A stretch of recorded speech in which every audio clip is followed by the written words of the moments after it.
Author event. Jessica Care Moore. We want our bodies back. So I'm really excited. The name of tonight was "We Want Our Bodies Back," which is I have 4 books of poetry, 4 collections of poetry that More Black Press has published. My press has published Saul Williams, Etan Thomas from the Washington Wizards, Raz Baraka, who's the son of Amiri Baraka, and also the mayor of Newark, New Jersey now, and Asha Bandeli and Sharif Simmons. I don't count him because I was married to him. See, and so, whatever. No, he's a good. He was a good poet then. No kidding. He's a good poet. And yeah, and so I've been publishing these poets, and Danny Simmons. I published Danny Simmons, Russell Simmons' brother, who started Def Poetry Jam on HBO and helped a lot of poets get known on HBO, right? So I published his poetry and paintings. I don't know why I published Russell Simmons' brother because he has like $1 billion to my 12. So.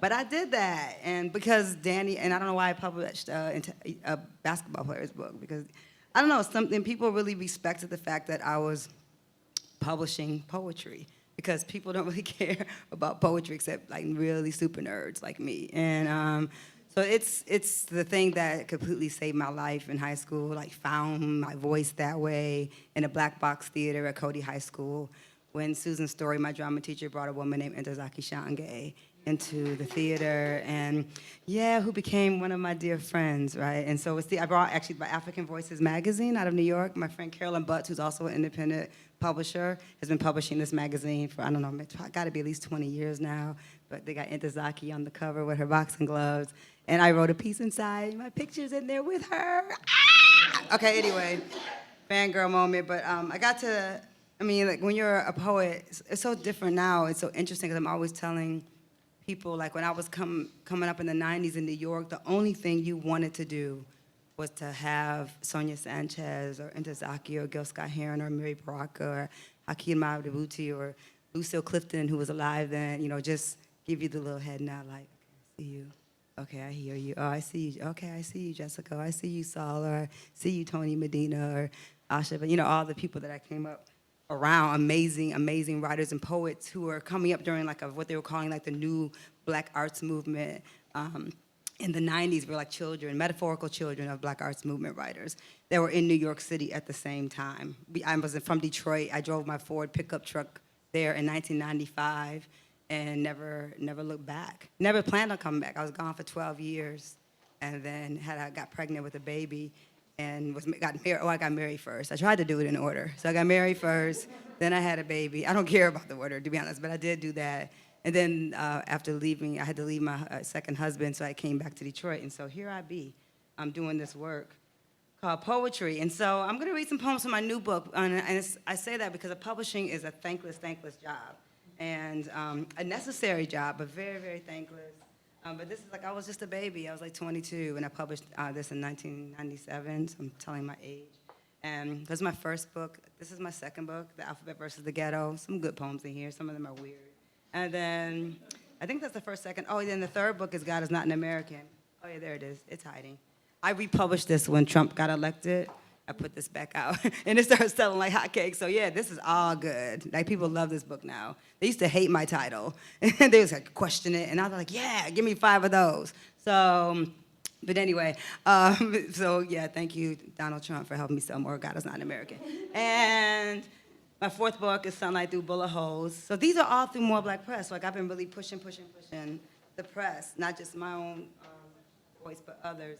But in March of 2020, I decided to sign a major book deal with HarperCollins. So We Want Our Bodies Back will be on HarperCollins, and they're very excited about the book. So We Want Our Bodies Back is not an easy title, and the text is gangster. And I'm gonna read some of it tonight for you. And so, hope you didn't come for flowers and butterflies, because there's that.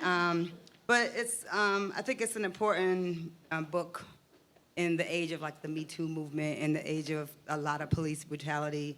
I really wanted to write a book that really spoke about, in particular, Black women's bodies in police custody and women taking their bodies back in different ways. And so This one is called After 1986. I don't know how, you guys look kind of grown. Some of you are younger, but I'm assuming you guys saw the NASA Space Shuttle Challenger. You were alive then in 86. If I was alive, you were alive, except for baby girl over there. Yeah, maybe not. Yes, okay, that's about it. All of us, who was alive in 86? Thank you, all right. Snakes, snakes inside smokeless cold mornings embodies my 80s body, wondering how many seconds before this decade turns in on itself. I finally lived long enough to write 31 years ago. Something happened. I was a freshman at Cody High School. Our entire class was quiet. NASA Space Shuttle Challenger would last a short 73 seconds before turning to fire on live television. The first civilian in space was a woman, Krista McAuliffe. I remember her curly brown hair fighting against the wind as she walked. A teacher, a two-headed snake of smoke choked our hearts. Our breath suspended in the air, the actor seemed sincere, convinced the country there will be more attempts towards space, despite the 7 who died on the job. I would finally bleed like a woman this year. Just a year earlier, I wouldn't be invited to a funeral of my childhood crushes, one of my childhood crushes who died of a new 4-letter disease. My body was changing, slow and deliberate. My crossover was quick enough, could catch a fastball or a shortstop. My English was Catholic school proper, never had a pedicure or smoked marijuana, a flirtatious, shy, confident virgin. I didn't know I was pretty. An awkward black girl, didn't know how to braid hair or curl or straighten it properly with heat, still don't. Snakes inside smokeless cold mornings embodies my 80s body, wondering how many seconds before this decade turns in on itself. Who will become teachers fearless enough to fly? And when will I finally explode? So that's just the intro piece. I'm gonna do the quieter pieces first, so I don't scare nobody. All right, so it's called, my voice is so heavy, I always try to just kind of, I remember being in a Macy's in New York City, and they used to have the cellar in the bottom where they sold the yogurt and stuff, and they actually would have readings in the cellar. And they had me there, and I remember some woman who worked there, I don't know, she complained about the sound of my voice. And I'm just reading my poems. Like I was doing something very violent by just reading poetry at the Macy's on 34th Street. And she told on me. It was so strange. And so I did my reading anyway, and afterwards, I had a line around the corner for the books or whatever, and lots of elderly people signing grandmothers signing books for their granddaughter or son that's gone to college. And it was just interesting how just the sound of my voice just freaked her out. Even though I'm doing all these empowering poems about being a girl and a woman, and she's a girl and a woman, but was scared of my voice. So anyway, it's not my fault it's this deep. It's just how it sounds. It's just how it comes out. So this is called January 3rd, 1994, and that is the day my daddy died. And this is about just a small, short poem about going to the hospital. I wanted to see my daddy's body. I wanted to see what they had done to him, not the angels, not God. They didn't take him, I was convinced. He was thin and tall and southern sophisticated, cool miles and southern comfort next to his bed, smile that could capture the attention of women half his age. I laid down in his twin bed the morning he died. I wanted to find the grooves of his body inside the fabric so I could bury myself inside of what he left behind. A part of my body would always be dead after this day. I examined the house that was never my house. I searched for clues. I rolled my eyes at the strange man who was walking around. I didn't trust him or his smell or his eyes. I didn't trust the woman who was my daddy's young girlfriend at the time of his death. I didn't trust many women after my daddy's body left Detroit. I wanted to see him. Why can't I see him? Henry Ford Hospital had his body somewhere. I forever hate hospitals. The doctor told my brother Johnny it would be better to just wait until he was prepared for the funeral. We left my daddy's body with these strangers. My brother didn't notice, but I was screaming. No one noticed, but I was flying. I was kicking the door in the gut and running down the white doorways to find my daddy's body so I could bring him back home with me. And this is called, it's fine. It's called Mother Earth Prayer. It's a really short piece. Mother Earth Prayer. You may want to reconsider only praying to your Father for mankind. You may want to reconsider only praying to your Father for mankind, God. Considering the vulnerable state of humanity, you may want to call your mama. I'm really reading these poems like some of them for the first time. So if I'm tripping around, it's because I'm tripping around, trying to figure out how they sound still. I want to read this poem for Ntozake Shange, who was one of my heroes. And I got the really amazing privilege to spend some time with her in Miami, Florida, at something called the Maroon Festival, that a poet named Aja Monet gathered some elders together, the last poets. Who else? The last poets were there. Ntozake was there, and I may be missing somebody. But it was absolutely freaking amazing. And she invited me to come, really not to read, and I just, honestly just went and put myself in the Betsy Hotel in Miami just so I can be around them in the morning. And it was like the best decision I could make, just to sit with these brilliant writers who had been at it for, I don't know, way before I was born. And Ntozake was sitting at the table, because people compare me a lot to like Nikki Giovanni, because they don't know any other black women writers. And so, because I don't think, me and Nikki maybe, I don't know, and then so I think I feel more like Sonia Sanchez because I'm more like her. But Ntozake is who like I aspire to be. Like she's like, ta-ta-ta-ta for me. And she reminds me a lot of myself in ways. And so she sat at the table, we're sitting at the table, and I looked at her, we were talking about roller coasters, and I said, oh, I used to be a roller coaster girl. And so this is what that poem is.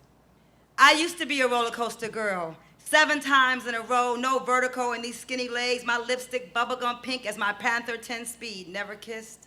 Nappy pigtails, no brand gym shoes, white line yellow short shorts, scratched up legs pedaling past borders of hummus and baba ganoush, masjids and liquor stores, city chicken, pepperoni bread, and Superman ice cream cones. Yellow, black, blending with bits of Arabic, Islam, and Catholicism. My daddy was Jesus. My mother was quiet. Jane Kennedy was worship by my brother Mark. I don't remember having my own bed before 12. Me and my sister Lisa shared. Sometimes all 3 more girls slept in the queen. You grew up so close, never close enough. I used to be a roller coaster girl, wild child full of flowers and ideas, useless crushes on Polish boys in a school full of white girls. Future black swan. They all inbox me on Facebook now, anyway, just so we're clear.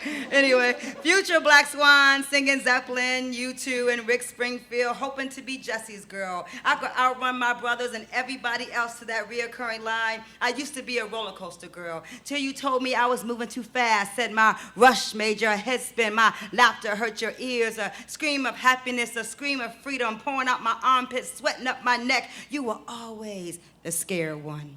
I kept my eyes open for the entire trip. Right before the drop, I would brace myself and let that force push my head into that hard iron seat.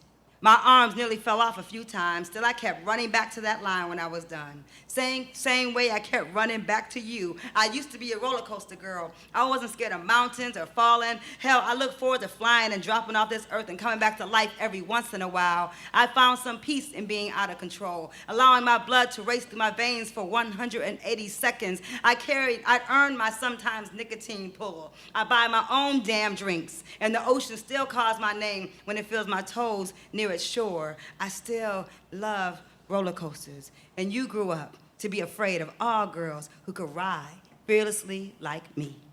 So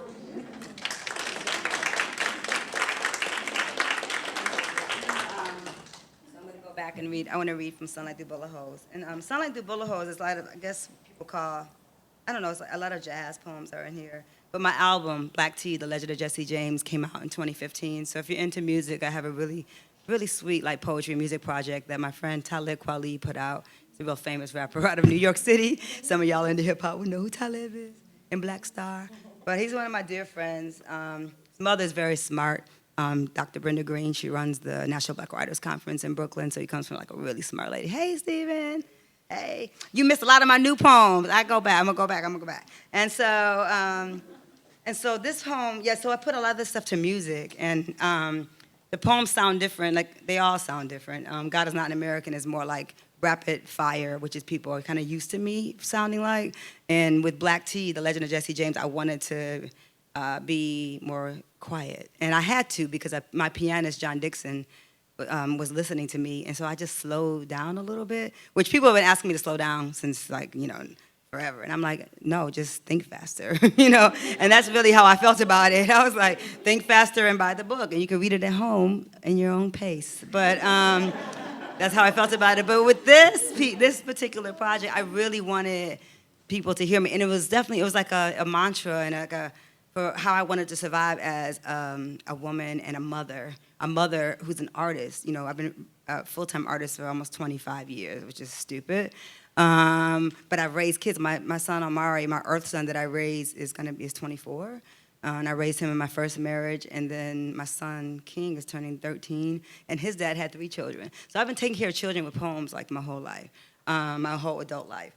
And so I know it's possible. You know, when I get in front of young people, I'm just like, yo, I went to Detroit Public Schools, you know what I'm saying? I performed in Paris and South Africa and, you know, in Europe so many times I don't care if I go back. You know, like, it's like I'm Brazil, you know, like I'm going to Oslo, Norway in October, you know what I mean? And so I've made a life really inside of my imagination.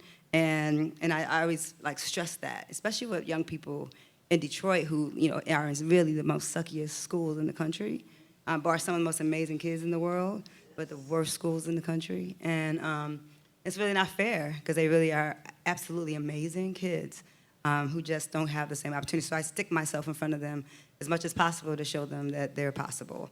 And so, but this is called You Want Poems, and it's about people asking me to read them a poem and wanting poems from me. And everything I have is my poetry. You know, I put everything. I don't lie inside my work, and so sometimes the work is hard for people to handle.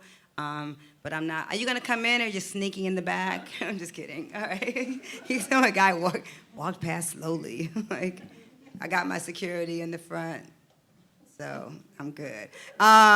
June, you got me. Okay, thank you. You Want Poems, and it's about love. So, because when you're a poet, you're always in love with somebody, and then you know. Yeah, my perspective on it's really different now. I believe a lot different than I used to when I was 20. That's for sure, it's changed. But finding love and balancing love and art is not always easy. And I travel for a living, so like that's hard too, especially in Detroit. And so this is called You Want Poems, and yeah. When you are a woman, when you are brown, when you are brave, when you walk over glass like water, when you know your eyes are borrowed like time, when you peel off your skin for the very first time. Fear is never in style in the Mecca of the blue. Fear never lives in the gut of the new. You want poems, and I just want to build my home. You want poems, and I just want love in my hands. You want poems, and I'm not interested in fans. You love me inside my magic, and I just want you to see you already had it. It is a telling when someone asks. It's the way he holds the glass, licks the surface, examines without touching. It's the way our energy takes over rooms. It is the subtle conversation. It is the freedom of emancipated language. It is words scribbled inside my skin. It's the curve of the line, the beauty of the lies. Stories passed down through generations of pain and pride, ocean and tide. Water remembers, water returns. African mermaids blending with dark sand. It is the danger of the dance, the upright bass of the heart, the dice roll drum, the cymbal tease, the last laugh, the addiction to this moment. Where else do I put it? Don't know where to put it, place it, bury it, deep in my chest, back of my throat. Where should I hide it? On this stage? Should I give it to you? Here is my honesty, my work undressed, legs stretched across piano, traded like cattle, raped like animal, left for dead, sucked dry for inspiration, and love with the idea of living long enough to simply write about it, push it out my body, watch my son slowly grow into it. You said you wanted a poem. Now what you gonna do with it? Huh? Etta, Phyllis, Abby, Billy, Whitney, how much time you got? I'm a body of clocks. I'm a master of mics. I'm a metaphor for survival. I'm the gold they use to build their churches, a beautiful idea to flirt with, but who should I marry? The moonlight, the sunrise, a white dove, a wolf, some Eastern music, a prayer. How many babies we're gonna make inside a song? Which revolution, which nation shall we rule? The island of the spirit world, the beauty of the believers, the carpenters, the men who build the dream and place you on the front line of their planet. One day the stars will line up between breath and ink and voice, between reality and choice. It is the danger of the dance, the upright bass of the heart, the dice roll drum, the cymbal tease, the last laugh, the addiction to this moment. Thank you. Thank you. I'm really proud of that poem because, thank you. If you get a chance to, hi, come in. If you get a chance to travel to the Smithsonian, the new, everyone just calls it the Smithsonian, even though there's other Smithsonians, but the new Smithsonian Museum of African American History. Who's gone already? Yeah. Did you see me? Yes. Oh, yes. Hi, I know you. How are you? Good to see. Thank you for coming. Okay, yay. All right. I'm on the fourth floor. You know, this is funny because I can't tell because you have the videotaping, so I can't even say what I really want to say because I ain't gonna put that on YouTube. But afterwards, I'm gonna tell you a story about it. But it is a complex thing, right? To figure out how to preserve all that African Americans have contributed to this country. And so you never know, everyone's gonna have like some feedback for you, right? Like, oh, that was great, but like, we like the James Brown car, and the history part, like, is necessary for who, like who is the museum for? And I've had all these kind of heady conversations with my intellectual black friends, especially about like what you think about it. Like, so because everybody's happy that I'm in it, so I'm like, we love the entertainment part. I'm happy because like Dilla's in there. I mean, it's like Detroit is up in there, Broadside Press is up in there, so we're up in there heavy. Derek May is up in there, so they got some not enough techno, but there's techno in there. There's things missing still, like Jeff Mills should be in there. Like there's just, but whatever. But they're trying, they kicked this museum in Detroit's butt, like really bad. Like we were the biggest for a long time. But what an artist friend of mine brought up, and I won't say who it is, but he's brilliant. He said, well, for him, like where were the inventors and the scientists? And he found that he had to really search out that area, and that it was quite small in the museum. And so, and here I am talking about it on YouTube. But the reality is that we all, everything could be a little bit better. But it's a worthy investment to take the trip. And I've been there, I think, 5 times because it is quite large. And I think it is for people who don't know. Like for people who've already read, like I know Emmett Till's story. Like I've known that story for almost all my life. And so for people who have not or don't understand what happened in the transatlantic slave trade, what I also would just add is that that's not where our history starts. And so we didn't start as slaves. That's American history. We were enslaved, so it's actually not African American history. It's really European American history. It's American history. It's not necessarily African American history because it's what was done to us. It's not what we did. And so you have to think about what is history. Is history what you did, or is history what happened to you? And so it's something to think about anyway. And so, and that's what you're supposed to do, is think. Speaking of thinking, I'm gonna do this. This is kind of a crazy poem, especially. This is that even the light-skinned girls are sick of the light-skinned girls. And yeah, why not? Let's just do it. And I wrote this after leaving South Africa. When I went to South Africa for the first time, it literally changed my life. It was traumatizing. It was crazy. So because of the way that I look, thanks to Irene Moore in the front, not my black daddy from Alabama, but yeah, I look like what they would have called a colored person, right, in South Africa. When I open my Marcus Garvey mouth, I mean, everything goes to hell. So, people in South Africa look at it and be like, I'm so confused about you right now. Because in Detroit, in black Detroit, it don't matter. Like in black community in America, it's like you black, light, dark, calm, or whatever, you black. Your hair nappy, you black. Like, your daddy black, you black. Your mama's black, you black. Like, I grew up very black. With 2 older brothers in the house and a younger sister. And so in a very beautiful, diverse block on the border of Dearborn, Michigan. So a lot of black kids, a couple white families on our block, but then we had a bunch of Arab kids, Chaldean kids across the way. So just like super Detroit diverse dope. And my school wasn't, though. My school was St. Alphonsus. It was predominantly white and Polish. But still, so what? I did that, and then I went on to Cody, and then I was an awkward black girl at Cody for 4 years. And so this is called Even the Light-Skinned Girls Are Sick of the Light-Skinned Girls, because the way that I look and the way that I talk confuse some of the South Africans. Because the problem and the disgusting thing about apartheid is that it tricks black people into really believing in it. And so apartheid was like Jim Crow on steroids. Let me say it in the present tense, because apartheid still exists, right? And so apartheid is just this ugly institution of tearing apart African people and African families. So the way my family looks, like my brother Billy, who's only my daddy's child, would not be able to go to the same school with me, right? Or my brother Ed and I couldn't go to certain places together. And they would check your nails to see if they were pink, or check your gums like you were a horse. Like, this is the ugly of apartheid. And so at that time, I had a poem in my first book called Box This, which was about the multicultural category that actually in Michigan was like, this was in I think maybe the early 90s. I wrote that poem probably in like 93, 92. that people were pushing for this multi-racial category, and I was absolutely all the way against it. I even told I lived in Woodbridge. Y'all know Detroit, Woodbridge, Corktown. So I lived in Woodbridge for a little while. I used to tell my white neighbors, there's a lot of white, young kind of people living in that neighborhood, tell them on the census form, if you're gonna fill out the census form and you pick a color, I was like, if you're around black people, just say you're black. I was like, just put black, because if you get, there's more of us in the community, we get more dollars, because the census is just about who's getting funding.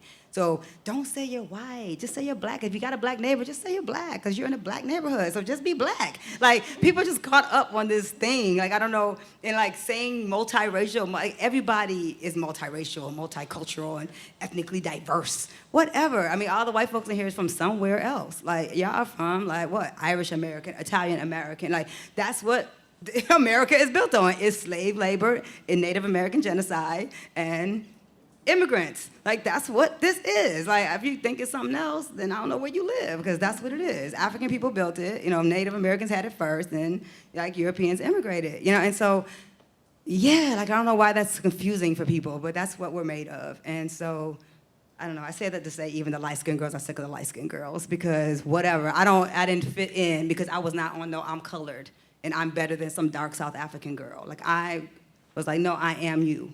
I am you, dark South Africa. I am the same black girl that these other black girls are. And some of the colored, you know, drank the blue Kool-Aid, right? And they benefited from being colored. So that's what you know, divide and conquer is, right? So we separate me and you know, we suddenly looking at each other crazy because somebody told us that one of us was better than the other. And so so anyway, this is a short poem. Even the light-skinned girls, I took light-skinned girls, and I wrote it, I wrote it for Dreamhampton. In South Africa, the radio disc jockey says, you can get killed for speaking that way in this country. The government doesn't mess with you for reading poems like that or speaking that way in America. Yes, they kill us. They ruin our credit. As soon as we get to college, they make it harder to live in invisible ways. It is a slower death. The colored girl cries because I'm not telling her story right. I am colored here. It is difficult to explain ourselves. Isn't it black, so black and yellow and native and twisted and confused? I was raised in Tom Moore's house. I was raised in Master Moore's house. My daddy was black, native, Motown, Southern, Cadillac, African, loud on purpose, big smile, dimples, called the white boys at the Canadian border niggas. Remember that? My daddy would rifle on porch during the riots. You told me the story. Told my Canadian-raised quiet mother down south in the 60s. Told my Canadian-raised quiet mother down south in the 60s in his convertible green Cadillacs. My auntie told her to stay in the house. She didn't understand this was not a safe place, loud like my daddy's.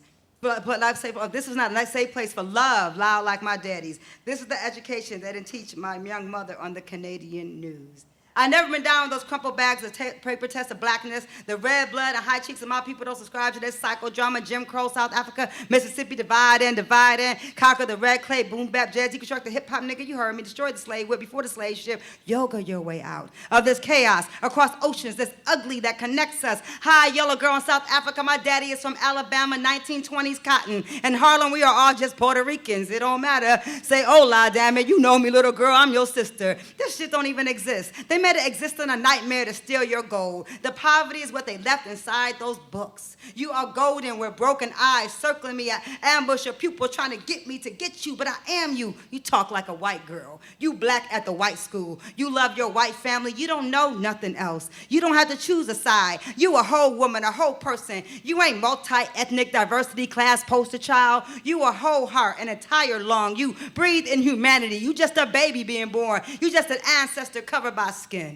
My ancestor was a dark chocolate West African woman. She said she wanted to see what it felt like, said it was okay, but something was missing, so she scarred my face to give me edge. I see your scars too, child holding your father's hands. I'm sorry I'm not the mirror you asked for. I am also my father's child. I am who I say I am. President Obama is a black man. He is who he says he is. This is not privilege. This is political choice, because even the light-skinned girls are sick of the light-skinned girls. I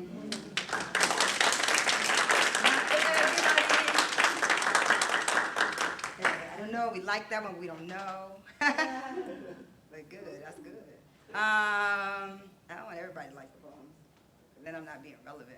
I remember like thinking back in the 90s when like people started getting money, when I remember like Mos Def, who's Yasin Bey now, saying, you know, if they start giving us money, then I'm gonna feel like I'm doing something wrong.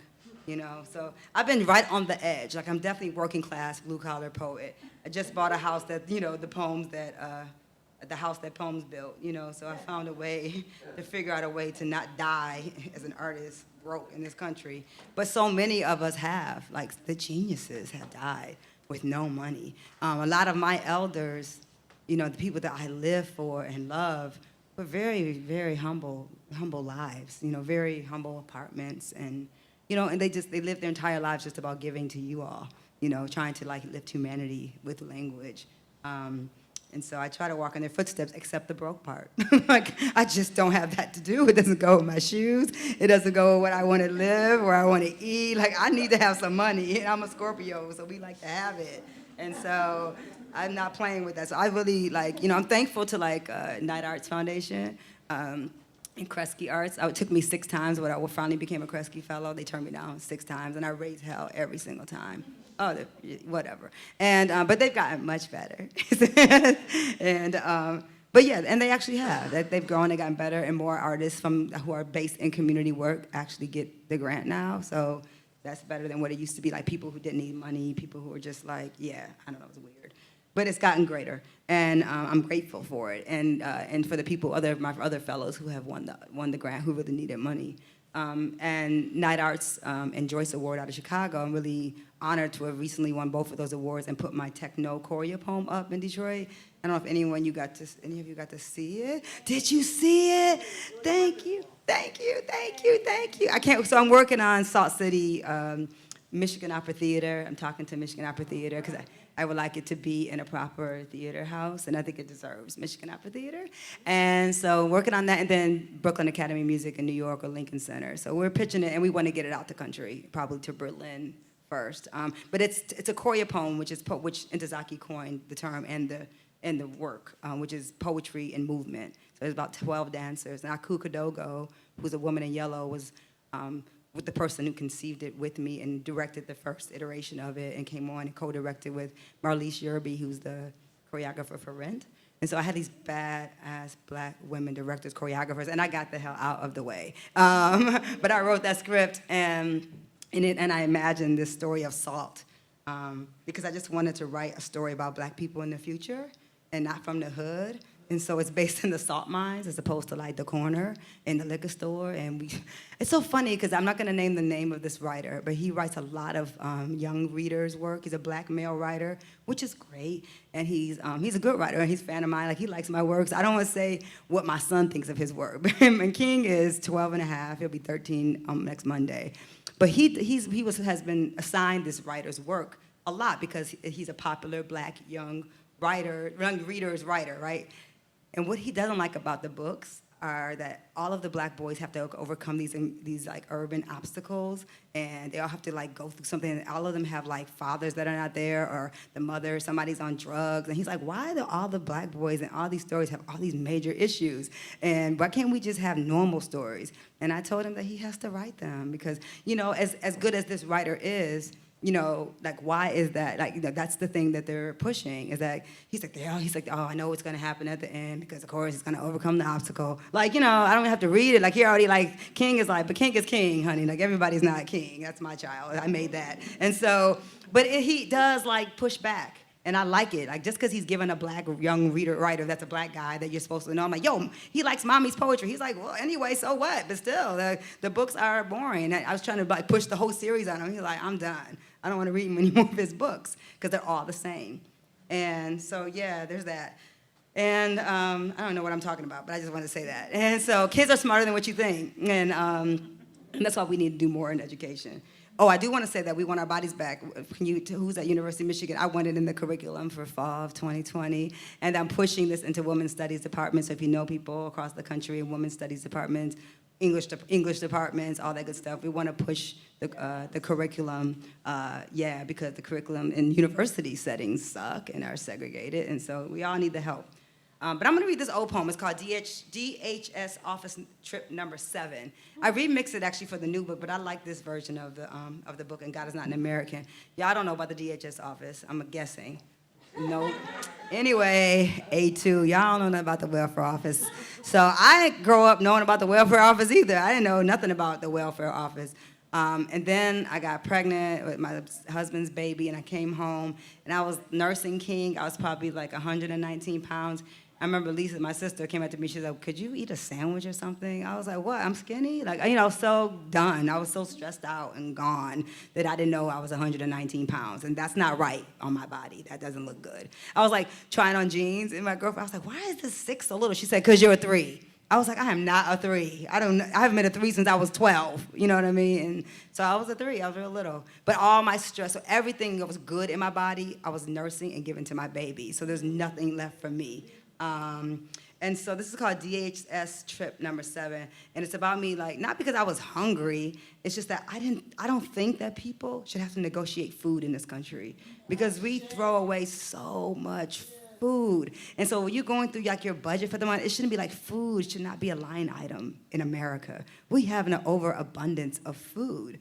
And so I learned that the hard way by having to go into this stanky, funky, nasty, humiliating place called the DHS office, the Department of Human Services. I'm like, you are not anything close to that. You're not about humanity. It's about making you feel as small as possible when you're simply trying to feed your children. And I just had one. So it was such a good experience for me. I needed that moment of humility so that I can write this poem for women and girls, and sometimes men who go through this. The homeless man gives my son $1. I am hiding, hoping to not look like I'm doing well. Doing well doesn't go with the chairs in this office. I'm thankful and embarrassed. The same day I was booked for a show in Paris, asked to be in a film being shot in Harlem in the summer, and booked for a keynote at another college. My son's health insurance was canceled by the state. And the daycare said I owed them $3,000 and I have to pay it so my son can register for the new year. The daycare lady is asking me if I have a job again. I'm a famous, recognized poet and writer. I performed all over South Africa, Europe. I'm an Apollo legend. Remember me? I was on the cover of the Metro Times last month, the cover of African American Family. My son began here in the summer. Our pictures are on the inside. My photos are in full color and 6 feet tall at the Museum of African American History. I am one of the women of a new tribe. I'm on exhibit, on display, always on display. Exactly what does being a legend pay? I need some W-2s for this life. This is madness, I tell myself. In order to receive help from the state, you have to be working. My writing is my work. I can't have my son 24 hours a day and write and create new work. Question marks float on top of the head of the caseworker. Herbie Hancock plays in the background. This is the music I brought to this place. Never leave your music at home. Never leave your music at home. They only play the TV on one station in the lobby, the Sci-Fi Channel or something. Sometimes there are cookies full of M&M's. King, don't touch the cookies, baby. King, don't touch the cookies. I made up a job because my job is not a job. I made up a job because my job is not a job. And apparently told them I made too much money that doesn't really exist. So now I'll be allocated $12 a month for food. They force you to lie, because you have to be like about to die and under the rock in order to get $1. My first husband calls me by mistake in the middle of all of this. We laugh about reading poems for 20 years. Our son, my earth son, cracks jokes about him getting old. We are elders and we are still young, said Kevin Powell. This is a thankless job. Weldon Irvine. Y'all know who Weldon Irvine is? Anybody? Come on, jazz heads. Weldon Irvine? Yeah. Weldon Irvine co-wrote To Be Young, Gifted and Black for Nina Simone. He's a badass, yeah. He's like one of those quiet figures in the movement that was really important. And he was a poet on the poetry scene with me in New York. Very much older than us, very much on the open mic, and he's lovely. Weldon Irvine, you can look him up. He's got a lot of discography if you're into jazz. This is a thankless job.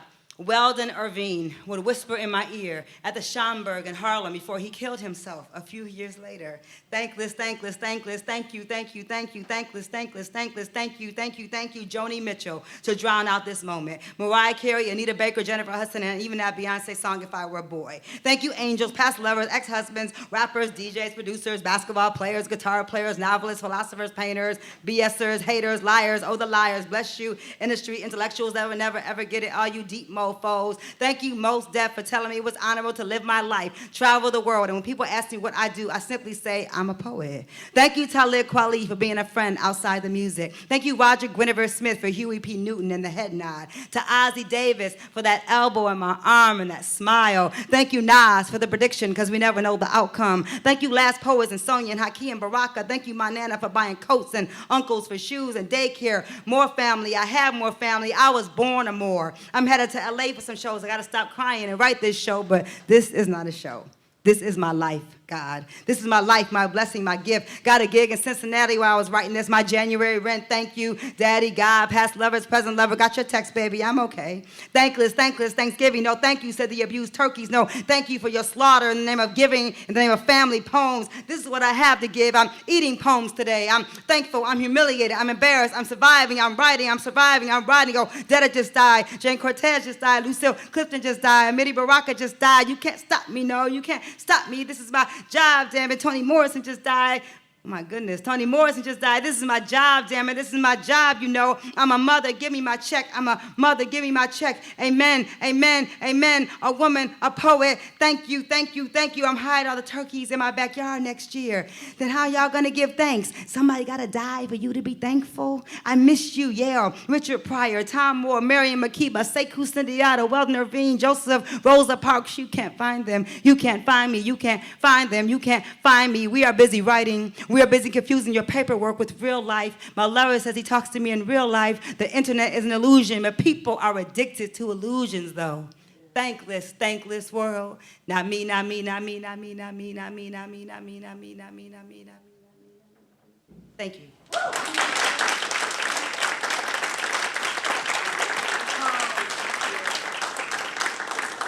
want to read some new poems for this little young thing. What's your name? Hi. Hi, Lauren. I'm going to read this for you. I'm going to try to make sure I don't do any of my curse words just because you're here. Doing my best. I don't think there's any curse words in this one, but if it is, I'll just fix it. So this is called, I like curse words, kind of, but in context. So this is called I Am Not Ready to Die. And it's in We Want Our Bodies Back. And I think it's kind of self-explanatory, but it's about one of my friends calling me saying about some award show that there was a black girl artist crawling on the ground during her performance. And I was like, what? That's why, you know. So of course, I didn't even turn it on. I didn't want to see it. But I wrote this poem instead. It's called I Am Not Ready to Die. I am not ready to die a little more today.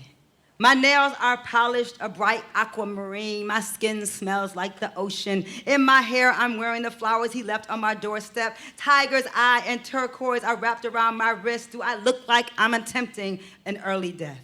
My headphones sound like Sade. I wish these new girls would get the heck off the floor and transform a room with subtle power and grace.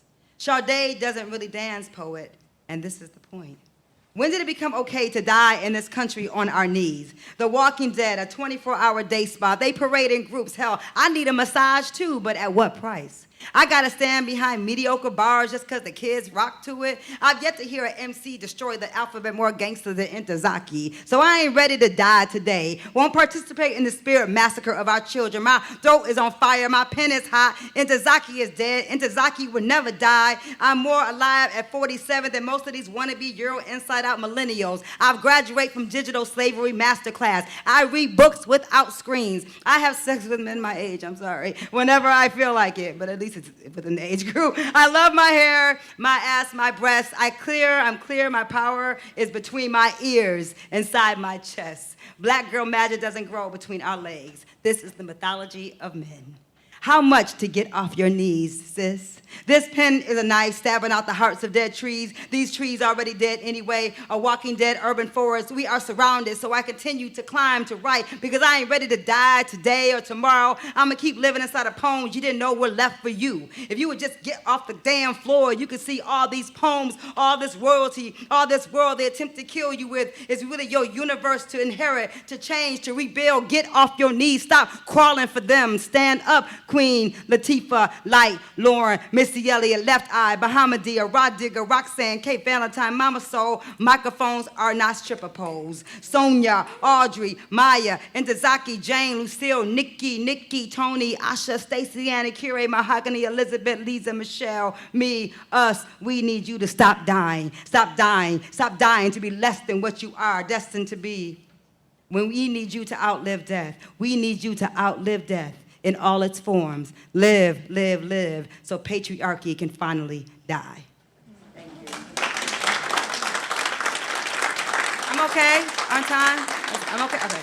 I don't want to be like over poetry. Has so much stuff. Anybody in here been married before? Who's been married more than once? Tell the truth. Yeah. Okay, a couple more than one. Once was enough? Okay. Hilarious. I got so many jokes about marriage. Maybe I won't do that one. Do you guys know who Sonia Sanchez is? Yes. I think it's important that we do poems for people while they're here, you know? And we got this bad Virgo woman, you know, who has a little touch of vertigo. But other than that, she's really healthy at 84. You know, she's gonna be 85. Because I made a baby on her birthday. So my child's birthday is Monday, September 9th, and so is Sonia Sanchez's birthday. So yeah, it seems right during Virgo season that I read this poem I wrote for her on her 80th birthday. And it was so funny because we're all in Brooklyn and we're celebrating, like Raz Rock is there and like everybody in the world is there. And we're all packed into this place. And it's so funny because I talk about like the young kids. And so you can see the little young people are trying to like make sure all the poets have their things. And so they had this microphone, like, and this is how they give me the mic. They give me the mic, there's no mic stand. There's no music stand. I had just written like this 12-page, it's not 12 pages, but like this huge like Sonia Sanchez manifesto for her birthday. And they gave me a microphone like I was some rapidy rapper. And I was like, how am I supposed to hold the paper and the mic? And so it's a really cute story. I'm gonna tell it real fast. But it just so happens that I'm really good friends and was in touch with my good friend Omari Hardwick, who's a really like heartthrob, fine Hollywood actor, right? What? I know, right? Omari, woo, power. And so he's so fine. Look him up. If you don't know him, just Google. He's fine. He's a cutie, right? Listen, Sonia thinks so too. So this is what happened was, so I knew Omari was coming because Omari's actually a poet, right? So that's why we know each other. And so Omari loved Sonia, and he was on his way. I'm like, Jess, I'm coming. So I knew Omari was coming. So when they gave me the microphone, and I didn't have a mic stand, I was like, just give me a second, my mic stand's coming. So I asked Omari Hardwick to be my mic stand, and so he held my papers. I think he like violently held my neck. It was wrong. He like holding my neck, and it was so, you know, he was like acting. I was like, stop being so dramatic. Just hold. So he was like literally holding my paper. No, what did he do? You know, I held the papers. He was holding the mic. So he held the mic for me while I did my thing, so I could like, throw my papers on the ground. And it was so dramatic and wrong. And then Sonia Sanchez said afterwards, she said, Jessica, well, tell Omari that he can stay up there for me, you know. And I was like, Sonia, ooh-wee. I was like, yes, 80 years old. She coming for Omari, like, what? No, I'm just kidding. It was so hilarious. So that's this. And so that was like my first time reading the poem. Because, you know, you can't, like, give a poet just, like, a microphone. And I just wrote the poem, like, I just finished it. So this is called Vertigo Woman because she does have a bit of vertigo. And we talk about it a lot because I have a little bit of vertigo, too, like, with heights and things. So we are all spinning while standing still, all at once, us vertigo women. Birthed from the cosmic Afro-futuristic tornado booms, a street corner theater, and Paul Robeson baritone, deep guttural Alabama DNA, tested for being the temperature of the equator. On the 9th day of September, Sonia Sanchez turned 80, and that is very hot. You have rescued so many of us under a soprano sky, us black magical women from the bowels of mainstream beauty. We sisters dreaming just to be loved honestly with the nose and breasts and lips we were born with. To be safe in the house of a friend, our internal wounds salted and licked by exile wolves who spirit kill women who read books, who create sanctuaries in their home, who find joy in the discovery of their own bodies like the singing coming off drums. You allowed us our own image as necessary mirror, as template, as motto. Everything is not thin, collapsed American nightmare. You promise this is not a small voice while holding our dreams in your throat. Cocoons turn to butterflies when when you speak. You told us there is something left behind, something that you told us there was something left behind, something priceless we could spit out and shine off and share with our daughters, something they could never silence. Poems. You have pulled us closer to our ancestors with grace. You made them more accessible. You, literary goddess in a den of language thieves, a fortress of love, a ginger tea, a warm miso soup. You break the sky open with your sunsets of peace. Pull haiku from your curls and carry them as children. Say them backwards sometimes just to see if the story ends up the same way. There is balance in all things. Shake loose our skin so the mask is no longer necessary. Make it wearable art. Make it glow. Your poems blow so we can hear how Train would have played it. Your poems laugh so we can recognize Malcolm's smile on the page. You challenge us to be more human, to become who we say we are as people. You are a giant among the dwarfed ears of misogyny, our feminine genius, our sister Sonia, who is the color of Bahia. Sonia, who is the Silver Panther matriarch of black art. Sonia, the pantheon of poetics, a structured sound of meter mixed with machete, rapid fire brilliance, and soft warrior resistant kisses. She loves us and makes us love us better. Sonia gives us permission to live aloud inside our magic, to not be confined to definition, and taught me to own the space I was in while I was in it. Bits and pieces of us all over the planet become whole when we discover you, one poet at a time. The first time I found you, you saved my life from the narrow curriculum of my Detroit Public High School. You were there, sitting on the library bookshelf with Audre Lorde and Ntozake Shange and Lucille Clifton and Alice Walker and Toni Morrison and Octavia Butler. Confusion and displacement and cultural abandonment was lifted from my 16-year-old body. I had mothers and they spoke in beautiful tongues, quick wit and metaphors. I've been a woman and I know we are bad people when we have fallen into our collective depressions, when artist paranoia is full steam. We just need to watch a comedy to boost our immune system. We open your books. We find your heart. When our last lover has been swallowed up by insecurity, when we don't know how we'll make it through winter on poems, we call on your hand grenades. We conjure your sanku spells, your eyes closed going your wayness, your hypnotic chants, your exalted whispers, your self-love walk around the stage stance. If she loves you, you already know. You need apple cider vinegar, raw almonds, and coconut water on the road. And you must find the food that will hydrate your soul so you don't run out of energy. So we continue to continue. In the spirit of Langston and Maya and Baraka and Ruby, Reed, resistance community, women, educators, mothers, together at our seams, you hold us. It seems surreal to even have a conversation with someone who took words and made a global testimony, called on poets from around the world to rap a city called Philly and something called peace in the form of haiku, chalked on the sidewalk peace, poster at the bus stop peace, mural against red brick peace, internal peace, single mothers peace, our brothers for peace, spinning while standing still, you vertical woman with 12 hands, twin babies, and fire water. Your poems are our secret ammunition. When they mispronounce our names on purpose, are conscious for some women who sell their baby girl for the high. Those women who love Malcolm, who understand that language is weapon and tongues are sharpened swords. And Joburg, I watched you quiet a room in seconds. When the stool is not tall enough, you walk away from that podium. And we see you, this petite lioness, commanding every breath in a space, reminding us we have to still fight to be taught our own history, our own writers, in our own schools. Does your house have Sonia Sanchez? Does your house have peace of mind? Does your room spin when Sonia enters? Does everything seem clear once you have left her in your reach? Sonia, we in Brooklyn, we in Detroit, we in Oakland, we in Ann Arbor, we in Philly, we in London, we in South Africa, we in Ghana, we spin for you, we flower bed community, safe place for you. We will catch you when you need us to. Thank you.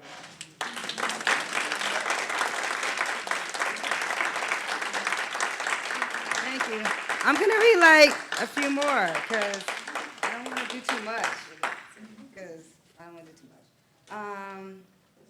It's okay. You're good. Nobody's tired. You're going to sleep. Okay. You know, I like to leave like lively and everybody go at the same time. If y'all are good, I'm good.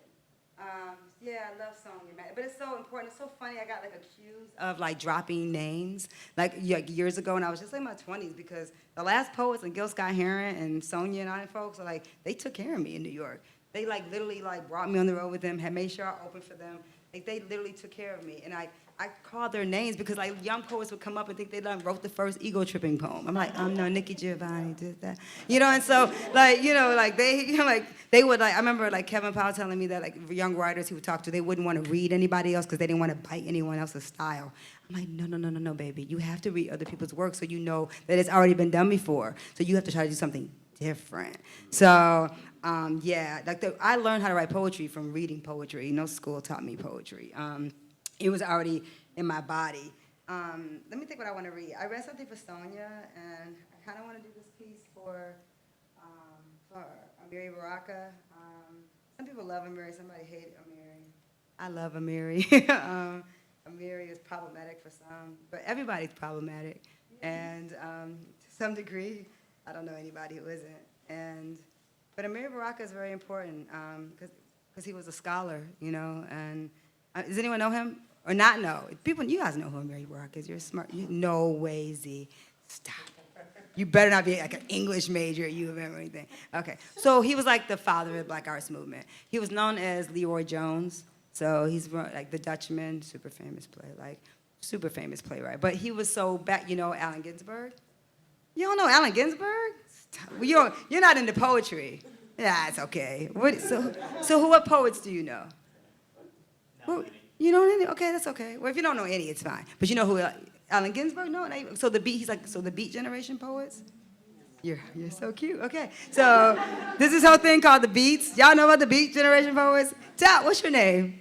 Dave. You're so honest, Dave. I love it. I'm gonna read this poem for your ass. Okay, so this is for Dave. Because you're going to Google Amiri Baraka and be like, oh, damn. Okay, yeah. So, father of the Black Arts Movement. Black Arts Movement would happen in the 60s, right? And so this is when, like, everything was happening, right? Civil rights movement, Malcolm X was alive. And so these were the writers of that day who were, like, doing corner store theater and pushing the envelope on politics. And, I mean, it's real hard for women's voices back then. But I appreciate your honesty because people just pretend like they know who people are, right? And that's how you don't learn shit. So Amiri Baraka is great, and he was like another father to me. And so when he passed away, like everybody was at his funeral in New York Symphony Hall, like Spike Lee, Savion Glover. Behind me was Woody King Jr., famous from Detroit, famous in New York theater, but from Detroit, and Danny Glover were hosting. And so I was asked by Raz, some of the, so it's funny because Sonia Sanchez and people who were friends with him didn't really necessarily read, they just sat. I think it was almost too much for them, but his coffin was right on the stage. And so me, Raz Baraka, I brought Asha Bandelli on stage with me because I felt like she should be, and Saul Williams and Tony Medina. Like we were the ones that read. And I can't say that I tore down a damn funeral, but I tore that damn funeral apart. No, like that funeral was some stuff. Like I went in and put because I did it for my pop. Like Amiri was right there. I was like, oh, I got to he would be like, you better destroy that poem. And so this is called Damn Right. And it's also like a call to action. It's about what Amiri was dealing with. They took away his poet laureateship. They call him anti-Semitic, even though he was married. His first wife was Jewish. Like, they cray. You can't say the word Jewish. If you say the word Jewish, then you're anti-Semitic. Like, it's just, I'm like, his first wife is like, Joan, he has kids who are like half Jewish. Like, so it's just, whatever. And so, not that that means anything, you know what I mean? But still, Amina Baraka was his second wife who had all his, my friends who I know, that's the generation of kids I know, but I also seen his daughters. And it's just people judge people based on the strangest shit sometimes. And so, but Amiri was a fighter for the people, but he was more of a communist, right? And like, very much on the left side of things, and very much like a bohemian beat poet with Allen Ginsberg, and then he switched over to nationalism, became like a Pan-Africanist, and became very black. And so it's like some people just like, had issues with people like turning into who they want to become, and he renamed himself and decided this is who he was going to be until his death. He was Amiri Baraka. So I wrote this for him, but it's like a call to action about like who I'm supposed to be. I'm talking to myself, I'm talking to the poets of my generation about our job to carry the baton, to tell Dave and everybody else who don't know who the hell they were, right? Because who else is going to do it? Because these education systems, the University of Michigan isn't going to tell you. Maybe you have like a couple of cool teachers like, Professor Steve. Like maybe you know what I'm saying, you're going to bring me into the classroom, but like everybody it can't be I'm just a special guest. I have to be inside the curriculum, right? I've been a special guest at Purdue. I've been a special guest at whatever. I've been at every school, all of them. Columbia, Yale, blah, blah, blah. All of the good hooty-dooty Ivy League schools. I've been to all of them. But if I'm not in the curriculum, it's just a moment. It's just us in the room together. And then that's it. But I gotta be inside those textbooks so that the young people that come up, when Lauren goes to college, she can read my work and put it in context. They neither like it or don't like it, but at least she knows it exists, right? Which is what's the problem is. And so it's called Damn Right. And it's about me saying, I'm gonna tell everybody who you are, Mary. The death of my father at 69 reminds me that every new year is a kiss from God.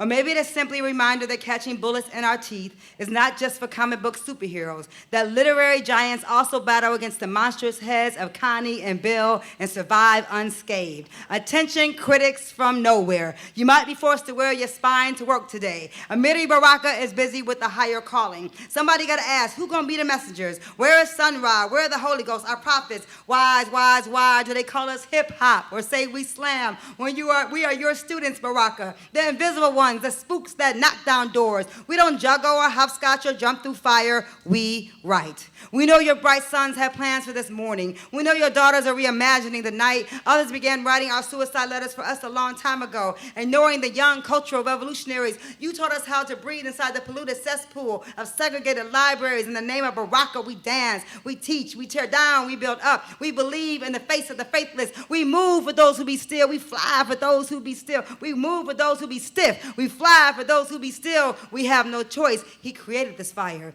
Who gonna keep it lit? Scholar with sword, master teacher with miracle as metaphor. Who's gonna call the ignorant to their faces on national television? Who's gonna make love inside the 8-bar blues? Here comes the heart, here comes our cities, here comes the people. You don't have to explain your chakras, just breathe. Here comes Baraka. Damn right, here comes injustice. Damn right, here comes protest. Here comes the hat tilt. Here comes the b-boy stance. Here comes freedom. Here comes peace. Who gonna spike the tea? Who gonna plant a poem and grow a life? Who gonna bring the scholars out their ivory tower prisons? Who gonna call a spade a king and out-joke the joker? Who gonna build the low-coup bombs with the world and our bookshelves dying a little more every day? Who gonna teach the children? Who gonna rebel? Who gonna go into the prisons? Where are our redemption songs now? We conjuring the whole truth of language from the scraps of a twisted alphabet, the chitlin backwash taste of bitter, standardized testing, and watered down curriculum. We are the economy of pyramids, the who we bees and the what we did. We what they thought was here. Damn right these words don't fit. Damn right the record skip when your life is a calling. When the ancestors have prepared you for the politics, how do you pick the red pill or the whitest fence when our cities are born with the bluest eyes, the darkest tales, and the most beautiful African people who don't know they is Africans? Who's cutting the fields, or who's cutting the grass of the killing fields? The dream dealers, the beat creators, the painters, the poets, the movement people, the truth tellers, the liars. Oh, bless you, the liars. Whose blues they gonna steal now? Which names they gonna mispronounce? Leave out, set back, pretend not to know. He created this fire. Who gonna keep it lit, huh? Who gonna print the books? Who gonna program the silences? Who gonna own the bookstores? Who gonna burn the house down? Who gonna tell them the revolution is your mirror? He created this fire. Who's gonna keep it lit, huh?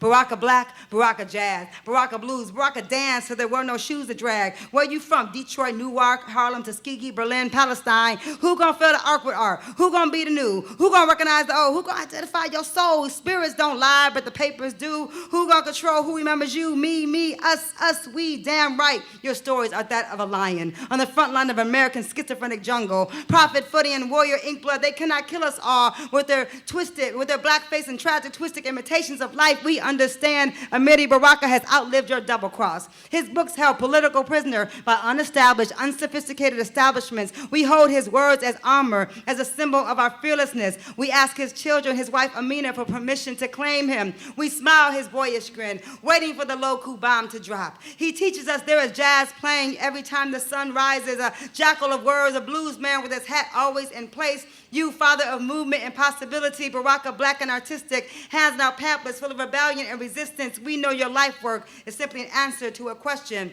Why God? Why ancestors? Why Malcolm? Why Langston? Why Jane? Why Lucille? Why Hakeem? Why Eskia? Why Gil? Why Sonia? Why Last Poets? Why Asha? Why Tony? Why Saul? Why Thomas? Why Mike? Why Kevin? Why Kerry? Why Ursula? Why Lamar? Why Willie? Why Carl? Why Major? Why Lisa? Why ancestors? Why brilliant? Why organizer? Why fathers? Why uncles? Why scholars? Why essayists? Why teacher? Why legacy? Why black genius? Why black genius? Why Baraka? Why God? Why in the hell did you have to make me a poet? And God replied, Leroy, somebody had to show him how to do it.